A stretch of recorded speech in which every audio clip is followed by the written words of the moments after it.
കർത്താവായ യേശു ക്രിസ്തുവിന്റെ ധന്യനാമത്തിൽ എല്ലാ പ്രിയപ്പെട്ടവർക്കും എൻ്റെ സ്നേഹാവന്ദനം. ഇമ്മാനുവേൽ പ്രേയർ മിഷന്റെ ഉറവ് എന്ന ഈ പ്രോഗ്രാമിലേക്ക് ഏവർക്കും ഹാർദവമായ സ്വാഗതം. കർത്താവിൽ പ്രിയരെ, നിങ്ങൾ എല്ലാവരും സുഖമായിരിക്കുന്നു എന്ന് കരുതുകയാണ്. എല്ലാ പ്രിയപ്പെട്ടവരെ ഓർത്തുകൊണ്ട് ഞങ്ങൾ പ്രാർത്ഥിക്കുന്നു. നൽകിത്തരുന്ന കൂട്ടായ്മകൾക്കും നൽകുന്ന എല്ലാ നല്ല പ്രോത്സാഹനങ്ങൾക്കും ഹൃദയം നിറഞ്ഞ നന്ദിയും പ്രാർത്ഥനയിൽ നിരന്തരമായി ഞങ്ങൾ ഓർക്കുകയും ധ്യാനിക്കുകയും ചെയ്യുന്നു. മുന്തിരിച്ചക്കനടുക്കൽ ഇരുന്നു കൊണ്ട് ഗോതമ്പ് വിതച്ചതായിരിക്കുന്ന ഗിദെയോനെ നോക്കി യഹോവയുടെ ദൂതൻ പറഞ്ഞു, ഈ ബലത്തോടെ നീ പോക, ഞാൻ നിന്നോട് കൂടെയുണ്ട്. മിദ്യാനിയുടെ കയ്യിൽ നിന്നും ഇസ്രായേൽ മക്കളെ രക്ഷിപ്പാൻ ഞാൻ നിന്നെ തിരഞ്ഞെടുത്തിരിക്കുന്നു. ഒരു ശുശ്രൂഷയ്ക്ക് വേണ്ടി ഒരു ദൗത്യം ഏൽപ്പിക്കുകയാണ് ദൈവം ഗിദെയോനെ. അവിടെ നിന്ന് ആരംഭിച്ചതായ ആ ശുശ്രൂഷയുടെ വിവിധ ഭാഗങ്ങൾ ചിന്തിപ്പാൻ ഇടയായിത്തീർന്നു.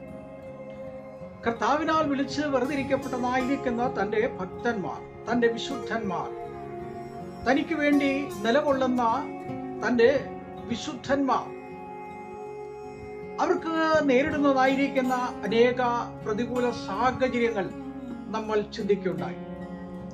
അവരുടെ ജീവിതത്തിൽ കടന്നു വന്ന അനുഭവങ്ങൾ വ്യത്യസ്തമാണ്.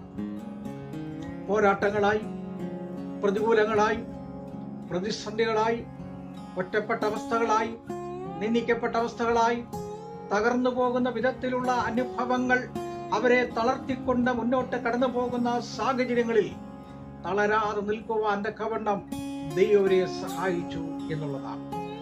121 സങ്കീർത്തനത്തിൽ പറയുന്നത് പോലെ, ഞാൻ എൻ്റെ കണ്ണ് പർവ്വതങ്ങളിലേക്ക് ഉയർത്തുന്നു. കഷ്ടങ്ങളിൽ വിളിച്ചപേക്ഷിക്കുമ്പോഴും വേദനയിൽ ദൈവസന്നിധി നിലവിളിക്കുമ്പോഴും വിളി കേട്ടിറങ്ങി വരുന്ന ഒരു ദൈവമുണ്ട്. ആ ദൈവം വിടിവിപ്പാൻ ശക്തനായ ദൈവം തന്നെയാണ്. കഴിഞ്ഞ ദിവസം നമ്മൾ ചിന്തിച്ചതായിരിക്കുന്ന വിഷയം വെളിപ്പാട് പുസ്തകം 1-ാം അധ്യായം 14-ാമത്തെ വാക്യമാണ്. 10-ാമത്തെ വാക്യത്തിൽ വായിക്കുന്നത്, ക്രിസ്തുവിൽ ബദ്ധനായിരിക്കുന്ന യോഹന്നാൻ പത്മോസ് എന്ന ദ്വീപിൽ താൻ ബദ്ധനായിട്ട് കിടക്കുകയാണ്. അതിവേദനകളും ദുഃഖങ്ങളും ദുരിതങ്ങളും അതിദാരുണമായിരിക്കുന്ന അനുഭവങ്ങൾ തന്റെ മീതെ കടൽ ഇരമ്പുന്നത് പോലെ മനസ്സിൽ ഇരമ്പിക്കൊണ്ടിരിക്കുമ്പോൾ തന്റെ ഉള്ളിലെ ഭയത്തെ മാറ്റി നിർത്തിക്കൊണ്ട്, വേദനയെ മാറ്റി നിർത്തിക്കൊണ്ട് യഹോവയുടെ സന്നിധിയിൽ താൻ പ്രാർത്ഥിക്കാൻ മുട്ടുമടക്കി. കർത്തൃ ദിവസത്തിൽ താൻ പ്രാർത്ഥിക്കാൻ മുട്ടുമടക്കി. പ്രിയമുള്ളവരെ, നമ്മുടെ ക്രിസ്തീയ ജീവിതത്തിൽ ഏറ്റവും വലിയ പ്രതികൂലങ്ങൾ വരുമ്പോൾ, ഏറ്റവും വലിയ പ്രതിസന്ധികൾ വരുമ്പോൾ നാം തളർന്നു പോകാതെ ആ യോഹന്നാനോട് ചേർന്ന് നിന്നുകൊണ്ട് നമുക്ക് പറയാൻ കഴിയുമോ, ഞാൻ മുട്ടുമേൽ നിന്ന് പ്രാർത്ഥിക്കും, ദൈവത്തെ ആരാധിക്കും, ദൈവത്തെ മഹത്വപ്പെടുത്തും.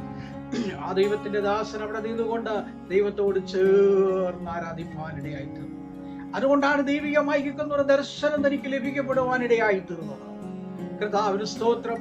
ദൈവത്തോട് കഷ്ടതയിലും ചേർന്നിരുന്ന അനേക വിശുദ്ധന്മാർ വേദപുസ്തകത്തിലുണ്ട്. അനേക പ്രത്യാശ നൽകിയ വിശുദ്ധന്മാരുണ്ട്.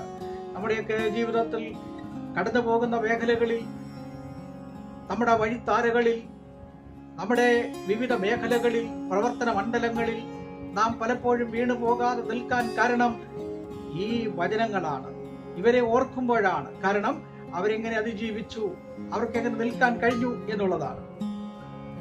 അതുകൊണ്ട് ദൈവസന്നിധിയിൽ ഏറ്റവും അനുഗ്രഹമായി തീരുന്നത് നല്ലതാണ്.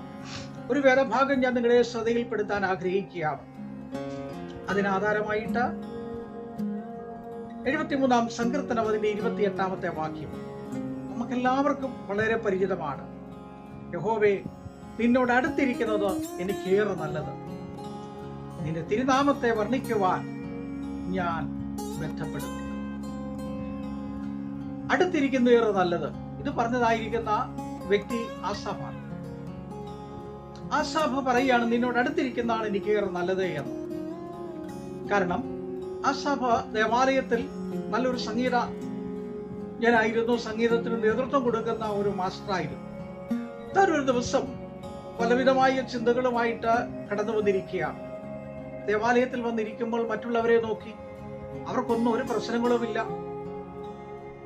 അവർക്കൊന്നും ഒരു പ്രശ്നങ്ങളുമില്ല. പക്ഷെ എനിക്ക് ഒരുപാട് പ്രശ്നങ്ങളുണ്ട്. അപ്പോൾ ദൈവം അത് കണ്ടിട്ട് പറഞ്ഞു, അവരൊക്കെ നിൽക്കുന്നത് വഴിവഴുപ്പിലാണ്, വഴുക്കലിലാണ്. അതുകൊണ്ട് നീ നിൽക്കുന്ന സ്ഥലം ഉറപ്പുള്ള പാറമേലാണ്.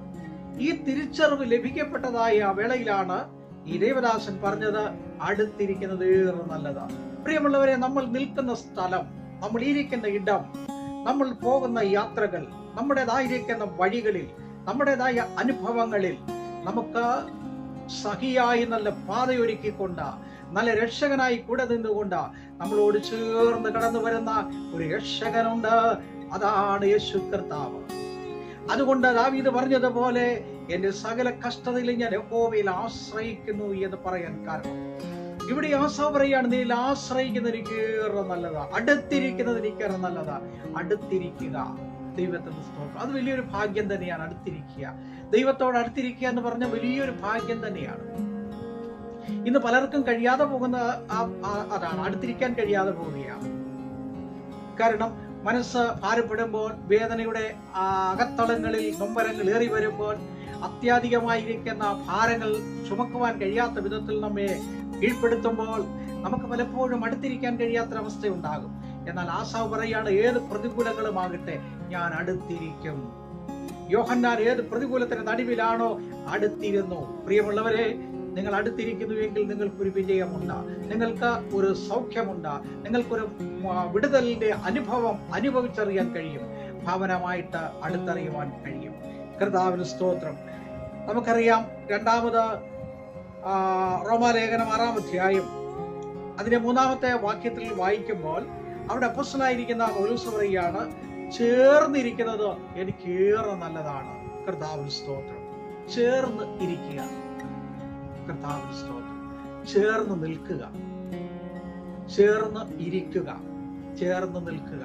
അത് വളരെ നല്ല ഒരു അനുഭവം തന്നെയാണ്, കർത്താവിനോട് ചേർന്ന് നിൽക്കുക എന്ന് പറയുന്നത്. ഇത് പല പ്രിയപ്പെട്ടവർക്കും നിൽക്കാൻ കഴിയാതെ പോകുന്ന ഒരവസ്ഥയാണ്. കാരണം പലവിധമായ ഭാരങ്ങൾ അവരെ തളർത്തുന്നു, വേദന കൊണ്ട് നിറയുന്നു. അപ്പൊ അവർക്ക് നിൽക്കാൻ കഴിയാത്ത അനുഭവങ്ങളുണ്ട്. വേദപുസ്തകത്തിൽ അനേക പ്രിയപ്പെട്ടവര് ചേർന്ന് നിന്നതായിട്ട് നമുക്കറിയാം, ചേർന്ന് നിൽക്കുന്ന അനുഭവങ്ങൾ അറിയാം. അതുകൊണ്ട് അവരിൽ ചാരിക്കൊണ്ട് യാത്ര ചെയ്യുക. പ്രതികൂലം ഏതുമാകട്ടെ, പ്രതിസന്ധികളാകട്ടെ, നമുക്കൊന്ന് ചേർന്ന് നിൽക്കാം, ചേർന്നിരിക്കാം, ചേർന്ന് നിൽക്കാം.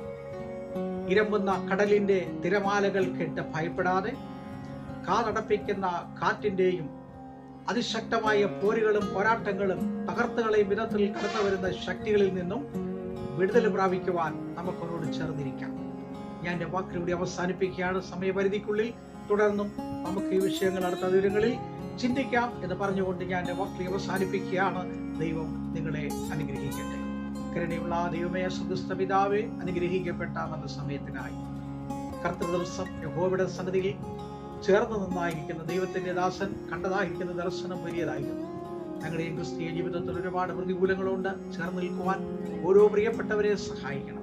രോഗികളായി ഭാരപ്പെടുന്നവരുണ്ട്, സാമ്പത്തിക ഞെരുക്കമുള്ളവരുണ്ട്, വീടില്ലാത്തവരുണ്ട്, കുഞ്ഞുങ്ങളുടെ വിവാഹം ആഗ്രഹിക്കുന്നവരുണ്ട്, ജോലി ആഗ്രഹിക്കുന്ന പ്രിയപ്പെട്ടവരുണ്ട്, പരീക്ഷ ഈ ദിവസങ്ങളിൽ നടന്നുകൊണ്ടിരിക്കുന്ന ഭാരങ്ങളിലിരിക്കുന്ന പ്രിയപ്പെട്ടവരുണ്ട്, വാർദ്ധക്യത്തിലിരിക്കുന്ന പ്രിയപ്പെട്ടവരുണ്ട്, മക്കളില്ലാത്ത ദമ്പതികളുണ്ട്. അനേക പ്രിയപ്പെട്ടവർ ഭാരങ്ങളിലിരിക്കുകയാണ്. അവരോട് ചേർന്നിരുന്നാൽ അത്ഭുതങ്ങൾ നടക്കും, അതിശയം നടക്കും.